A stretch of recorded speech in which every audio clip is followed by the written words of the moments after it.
अस्सलाम friends, welcome to classic entertainment channel, जहां हम हस्बे वादा आपके लिए लेकर आ गए हैं सिलसिलेवार नावल जाने सितमगर की एपिसोड 25, जिसको आपके लिए तहरीर किया आपकी फेवरेट राइटर फरवा खालिद ने।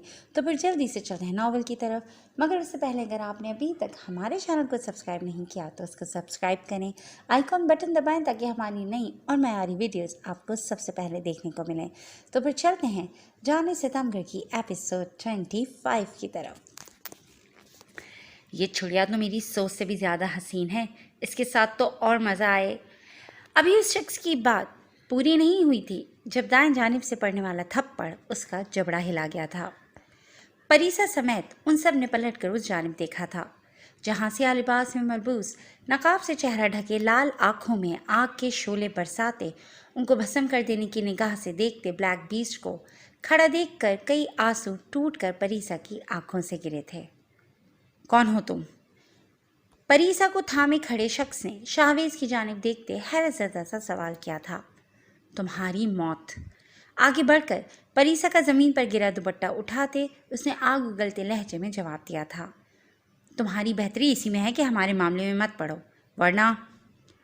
शाहवेज को परीसा का दुपट्टा उठा अपनी जानिब बढ़ते देख उस शख्स ने धमकी आमीज लहजे में कहा था। उसके बाकी सारे आदमी शाहवेज पर गंज तान चुके थे, जिसकी शाहवेज सिकंदर को रत्ती भर परवाह नहीं थी। वो 10 के करीब लोग थे, जबकि शाहवेज बिल्कुल अकेला था, मगर वो अकेला भी सब पर भारी था।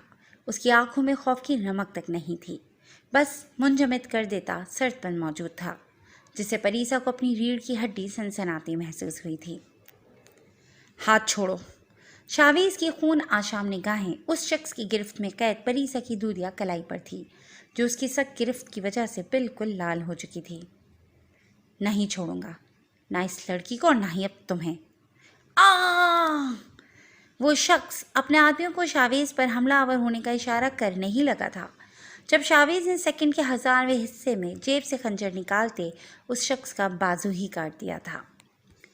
ये खौफनाक मंजर देखते परीसा के मुंह से दिलखराश चीख बरामद हुई थी, और अगले ही लम्हे वो हवास खोती करीब आकर उसे थामते शाहवेज सिकंदर की बाहों में लहरा गई थी। शाहवेज ने होंठ भेजते गुस्से से परीसा को देखा था, जो हमेशा गलत टाइम पर बेहोश हो जाती थी। उसे अपने साथ खड़ा किए उसका सर नरमी के साथ कंधे से लगाता वो उन लोगों की जानिब मुतवज्जा हुआ था, जो अब उस पर फायरिंग करने से भी खौफजदा हो चुके थे। कौन हो तुम? तुम कोई आम आदमी नहीं हो सकते, क्योंकि कोई आम आदमी शफीक भाग के आदमियों पर हथियार उठाने से पहले 1000 बार सोचेगा।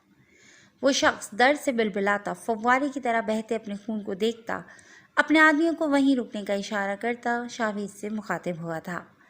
वो एक बार में ही समझ गया था कि ये शख्स बहुत पावरफुल है। उनके 50 आदमी मजीद भी आ गए तो इससे मुकाबला नहीं कर पाएंगे। उसका कसरती मजबूत वजूद, रोशन पेशानी और सियाह आंखों में हल्को रेलेती बेखौफी और आग उन सबको जलाकर भस्म करने का जज्बा रखती थी। अपने शफीक भा से पूछना कौन हूँ मैं। उसने एक बार फिर बहुत गलत जगह वार किया है। ये लड़की सिर्फ मेरा शिकार है, और अपने शिकार पर नज़र रखने वालों का मैं वही हाल करता हूँ जो 4 साल पहले तुम्हारे शफीक भा का किया था। आज के मेरे वार के बाद तुम भी एक बाजू के साथ अपने शफीक भा की तरह बन चुके हो। मेरी ताकत का अंदाज़ा यहीं से लगा लो और जाकर बता दो अपने भा को, इस लड़की पर ब्लैक बीस्ट का साया है। इस पर बुरी निगाह डालने का हक भी मेरा है और अच्छी भी। अगर दोबारा इसे ज़रा सा भी नुकसान पहुंचाने की कोशिश की तो 4 साल पहले सिर्फ एक बाजू काटा था, अब की बार गर्दन गंवा बैठोगे। शाहवेज ने अपनी बात मुकम्मल करते सुफियान की जानिब देखा था, जहां अब वह मौजूद नहीं था। शाहवेज सिकंदर की आंखों में सहसा फैल गया था। उसने चेहरा झुकाकर अपने साथ खड़ी परीसा अफंदी को देखा था, जिसका वजूद बिल्कुल सर्द पड़ चुका था। शाहवेज अपनी जैकेट उतारकर उसके कपकपाते वजूद के गिर्द लपेटते उसे बाहों में उठाए उन लोगों को वहीं हमनक छोड़ता आगे बढ़ गया था। उस्ताद, हमने उसे इतनी आसानी से जाने कैसे दिया? हम तो आसानी से उसका काम तमाम कर सकते थे। यह अकेला और हम इतने सारे, आसपास जंगल में भी हमारे ही आदमी फैले हुए हैं। उस शख्स के आदमी बेयकीनी से अपने उस्ताद को देख रहे थे, जो अपने दर्द से तड़पता शाहवेज सिकंदर को दूर जाता देख रहा था। ये कोई आम आदमी नहीं है, ब्लैक बीस्ट है। شفیق بھائی اس کے آگے سر جھکاتا ہے، یہ اتنا طاقتور ہے، ایک ہی لمحے میں شفیق بھائی جیسے لوگوں کے اڈے برباد کر دے۔ ہم تو پھر اس کے آگے کیڑے مکوڑوں سے زیادہ کچھ نہیں ہیں۔ بہت بڑی قسمت والی نکلی یہ لڑکی کہ اس پر شاویز سکندر کا سایہ ہے، ورنہ جتنے خطرے اس لڑکی کے گرد منڈلا رہے ہیں اب تک کچھ نہ بچا ہوتا اس کے پاس۔ وہ شخص لمحہ بلمحہ دور ہوتے شاویز سکندر کی چوڑی پشت کو گھورتا اپنے آدمیوں کے سہارے گاڑی کی جانب بڑھ گیا تھا۔ فرا آپی، آپ کو مامی بلا رہی ہیں، آپ جائیں، میں کر لیتی ہوں۔ مہروسہ کچن میں قورمہ بناتی فرا کو سمیہ بیگم کا پیغام دیتی اندر داخل ہوئی تھی۔ اجالا، تمہارے آنے سے تو میری کچن کی طرف سے چھٹی ہی ہو گئی ہے، تو مجھے کوئی کام کرنے ہی نہیں دیتی۔ یہ سب اگر اتنا اچھا کھانے کے عادی ہو گئے نا تو بعد میں انہوں نے میرے ہاتھ کا بنا کچھ کھانا ہی نہیں ہے۔ فرا اسے محبت پاش نگاہوں سے دیکھتی کچن سے نکل گئی تھی۔ مہروسہ اس کی بات پر مسکراتی چمچہ ہلا کر فریج کی جانب بڑھ گئی تھی۔ پانی گلاس میں نکال کر ابھی اس نے منہ سے لگایا ہی تھا جب اچانک اسے کچن کے دروازے پر وہی مخصوص قدموں کی چاپ سنائی دی تھی جسے وہ لاکھوں میں بھی پہچان سکتی تھی۔ اجالا، مجھے بات کرنی ہے تم سے، بلکہ معافی مانگنی ہے اپنے رات والے رویے کی۔ آئی ایم سوری۔ مہروسہ جو ہمدان کی آواز سن کر آنکھیں پھاڑے گلاس ہونٹوں سے لگائے کھڑی تھی، اس کی پوری بات سنتے ہی اسے اتنی زور کا چھو لگا تھا کہ ذرا سی دیر میں وہ کھانس کھانس کر خطرناک حد تک لال ہو گئی تھی۔ تم ٹھیک ہو؟ ہمدان اس کی غیر ہوتی حالت پر فکر مند ہوتا اس کے قریب آتے ہوئے بولا۔ مہروسہ نے بمشکل اپنی سانسیں بحال کرتے خود کو جی بھر کر کوسا تھا۔ زندگی میں پہلی بار تو وہ اس سے اجالا سمجھ کر ہی صحیح مگر نرمی سے بات کرنے آیا تھا۔ اپنے گلے کی تکلیف پر قابو پاتے وہ بھیگی آنکھوں کے ساتھ ہمدان کی جانب پلٹی تھی۔ نہیں، آپ سوری کیوں کر رہے ہیں؟ میں نے آپ کی کبھی کسی بات کا برا نہیں مانا۔ مہروسہ نے اجالا ہونے کا بھرپور ناٹک کرتے چہرہ جھکا کر جواب دیا تھا۔ نہیں، میں واقعی بہت شرمسار ہوں۔ غلط فہمی کی بنیاد پر تم سے بہت برا سلوک کیا، مگر اب سب غلط فہمی دور ہو چکی ہے، اب ایسا کچھ نہیں ہوگا۔ Again I am sorry. Hamdan اس کی جانب گہری نگاہوں سے دیکھتا یہ نرم الفاظ ادا کرتا مہروسہ پر ایک بار پھر سخت طاری کر گیا تھا۔ نو اٹس اوکے، آپ کی غلط فہمی کلیئر ہو گئی، میرے لیے یہی بہت ہے۔ مہروسہ ہمدان کے سوری بولنے اور اتنے نرم لہجے پر اتنا کھو گئی تھی کہ چولہے پر رکھا قورمہ بالکل فراموش کر گئی تھی۔ کچھ جل رہا ہے کیا؟ ہمدان نے کمرے میں پھیلتی جلنے کی بو پر ارد گرد نگاہیں دوڑائی تھیں۔ او نو، اسے تو میں بھول ہی گئی۔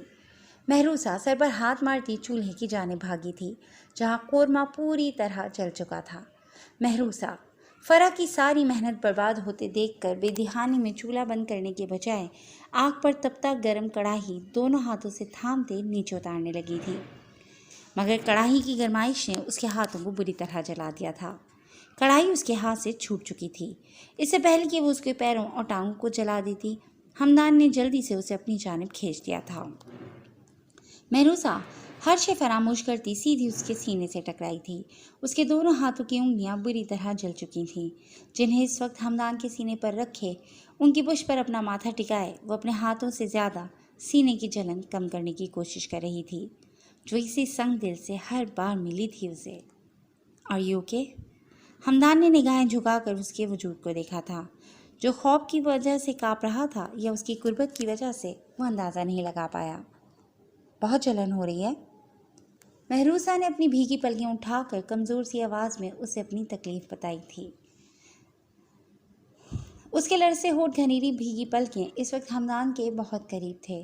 ان کی دلکشی کہیں نہ کہیں ہمدان صدیقی کے دل پر اثر انداز بھی ہو رہی تھی۔ یہاں بیٹھو۔ ہمدان کے دل میں اس لڑکی کے لیے چاہے جو کچھ بھی تھا، مگر اس وقت وہ ان سیاہ جھیل سی آنکھوں میں نہ جانے کیوں آنسو نہیں برداشت کر پایا تھا۔ وہ مہروسہ کو کرسی پر بٹھا کر باہر سے فرسٹ ایڈ باکس لاتا اس کے مقابل آن بیٹھا تھا۔ مہروسہ تو بس اپنا درد بھلائے اس سنگ دل انسان کا یہ مہربان روپ دیکھ رہی تھی۔ اسے جو ہمدان کے معافی مانگنے پر وہ اس کا کوئی نیا پلان اور دھوکہ لگا تھا، اس وقت وہ ساری سوچ ذہن سے جھٹکتی وہ صرف ہمدان صدیقی کے واقعی بدلنے پر یقین کر چکی تھی۔ وہ اسے مہروسہ نہیں اجالا مان چکا تھا۔ महरूज़ा के हाथों की तकलीफ़ तो कब से ख़त्म हो चुकी थी। वो यकटक दीवानावार निगाहों से हमदान को देख रही थी, जो बहुत ही एहतियात से उसकी बैंडेज कर रहा था। हमदान ने जैसे ही अपने काम से फारिग होते सर ऊपर उठाया था, निगाहों के तसादम पर महरूज़ा ने गड़बड़ाते जल्दी से निगाहें फेर ली थीं। उसका दिल बहुत ज़ोर से धड़क उठा था, जबकि हमदान सिद्दीकी सामने बैठी लड़की की कैफियत नोट करता दिल ही दिल में हंसिया था। वो हर शय से धोखा खा सकता था, मगर महरूज़ा कबल जिन दीवानगी और हसद भरी निगाहों से उसे देखती थी, उससे वो कैसे धोखा खाता। हर बार ये लड़की उसके साथ खेल खेलती आई थी, मगर अब वो इसे अपने खेल में उलझाकर उसे उसके अंजाम तक लाने वाला था। लेकिन शायद वो खुद भी इस बात से वाकिफ़ नहीं था कि ये खेल किसकी ज़िंदगी में बर्बादी लिखने वाला था और किसे सुरखरू करने वाला था। क्या अब भी जलन हो रही है? हमदान ने उसके दोनों हाथों पर दवा लगा दी थी। उसके सवाल पर महरूज़ा ने सर इस्बात में हिलाने पर ही इक्तफ़ा किया था। अब कुछ दिन रेस्ट करना, आओ मैं तुम्हें तुम्हारे रूम में छोड़ दूँ। हमदान महरूज़ा के करीब आता उसे सहारा देते बोला था। महरूज़ा को लगा था कि इस शख्स की केयर पर किसी भी लम्हे उसका हार्ट फेल हो जाएगा। अल्लाह जी, ये सब क्या हो रहा है मेरे साथ? आखिर इस शख्स को हुआ क्या है? आज तक बड़े बड़े ख़तरनाक मिशन किए हैं, मगर इस मिशन से ख़तरनाक कभी कोई नहीं लगा। महरूज़ा को अपना दायां पहलू सुलगता हुआ महसूस हुआ था। ये शख्स उसके साथ जो भी करना चाह रहा था, वो बहुत ही जानलेवा था। मामा, आप दोनों ठीक है ना? उन्होंने आप लोगों को कोई नुकसान तो नहीं पहुंचाया ना? हिबा न जाने कितनी दफ़ा नजमा बेगम और सबा को गले से लगाकर उनके सही सलामत होने का यकीन कर चुकी थी। हम बिल्कुल ठीक हैं मेरी जान, अल्लाह बस उस बच्चे को सलामत रखे जिसने अपनी जान खतरे में डालकर हमें वहाँ से निकाला। नजमा बेगम जब से आई थीं हाजिम की तारीफ़ें करते नहीं थक रही थीं, जबकि हिबा अंदर ही अंदर पेचोताप खाकर रह गई थी। उसका बस नहीं चल रहा था कि उन्हें उस अच्छे बच्चे की सारी असलियत बता दे, मगर उन दोनों की कंडीशन के पेश नज़र वो उन्हें मज़ीद खौफज़दा नहीं करना चाहती थी। वैसे आप ही आपने उस ऑफिसर का कभी जिक्र नहीं किया। इतना डैशिंग और हैंडसम बंदा है, देखने में तो आपका सीनियर लग रहा था। सबा ने भी अपनी राय दी थी, जिस पर हिबा का दिमाग मज़ीद खौल उठा था। फजूल बातें छोड़ो और जाओ जाकर फ्रेश होकर आओ, मैं खाना लगवाती हूँ। हिबा दांत पीसते बोली। हिबा, तुम किसी दिन उस बच्चे को डिनर पर बुलाना ना, मुझे उसका शुक्रिया अदा करना है। हिबा बहुत कोशिश के बावजूद उन दोनों को उस शख्स के शहर से नहीं निकाल पाई थी। ओके ठीक है, मैं पूरी कोशिश करूँगी। आप प्लीज़ उसका जिक्र छोड़ें और फ्रेश होकर खाना खा लें, हिबा आखिर में ज़द छोते बोली। उन दोनों को रूम में भेजकर वो भी अपने रूम की जानिब बढ़ी थी, जब उसके हाथ में मौजूद मोबाइल बज उठा था। सुफियान, तुम ऐसा कैसे कर सकते हो? तुम परी को कैसे वहाँ गुंडों के बीच छोड़कर आ सकते हो? यास्मीन बेगम का बस नहीं चल रहा था अपने बेटे का मुंह थप्पड़ों से लाल कर दें। बाकी सबका हाल भी कुछ ऐसा ही था। एक शहबाज अफंदी ही थे जिन्होंने सुफियान को कुछ नहीं कहा था। पुलिस उस जगह पहुंच चुकी थी, मगर परीसा का वहां कोई अता पता नहीं था, ना ही उस शख्स का जिसने परीसा को गुंडों से बचाया था। सर, वो बाहर बाहर परीसा मैडम। वो सब लोग ड्राइंग रूम में जमा थे जब गेट पर तैनात मुलाजिम अंदर दाखिल हुआ था। परीसा के नाम पर सब अपनी जगह से उठ खड़े हुए थे। उसकी बात अभी मुकम्मल भी नहीं हुई थी जब शाहवेज सिकंदर परीसा को बाहों में उठाए अंदर दाखिल हुआ था। उसका हुलिया बिल्कुल तब्दील हो चुका था। बड़ी बड़ी मूंछों और दाढ़ी के नीचे उसका चेहरा बिल्कुल भी पहचाना नहीं जा रहा था, जिस पर उसने अलग से स्किनी मास्क चढ़ाकर ऊपर ये दाढ़ी मूंछें लगाई थीं। जिन्होंने उसे देख रखा था वो भी उससे नहीं पहचान सकते थे, और ये लोग तो वैसे भी उसकी सूरत से नावाकिफ़ थे। परी, परी मेरी जान, यासीन बेगम तड़प कर आगे बढ़ी थीं। शावेज ने आग उगलती निगाहों से सुफियान को देखते आगे बढ़कर परीसा को सोफे पर लिटा दिया था। परीसा को उसने पूरी तरह से उसके दुपट्टे और अपनी जैकेट से कवर कर रखा था। सब घर वालों की नज़रें शाहवेज सिकंदर पर टिकी हुई थीं। बेटा, आप ही वो? शहबाज आफंदी फ़ौरन वापस पलटते शाहवेज के करीब आए थे। जी, मैं वहाँ से गुजर रहा था, इनको मुश्किल में देखा तो मदद के लिए आ गया।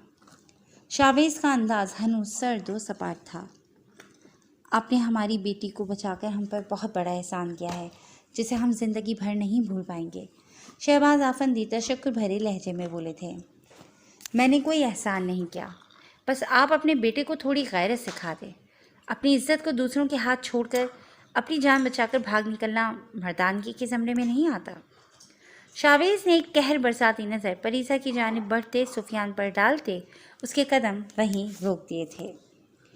जी फ्रेंड्स, आज के लिए बस इतना ही। कहानी अभी बाकी है। मज़ीद कहानी के लिए आपको इंतज़ार करना पड़ेगा नई एपिसोड का। तब तक के लिए हमें इजाज़त दें। अपना ख्याल रखिएगा। टेक केयर एंड अल्लाह हाफ़िज़।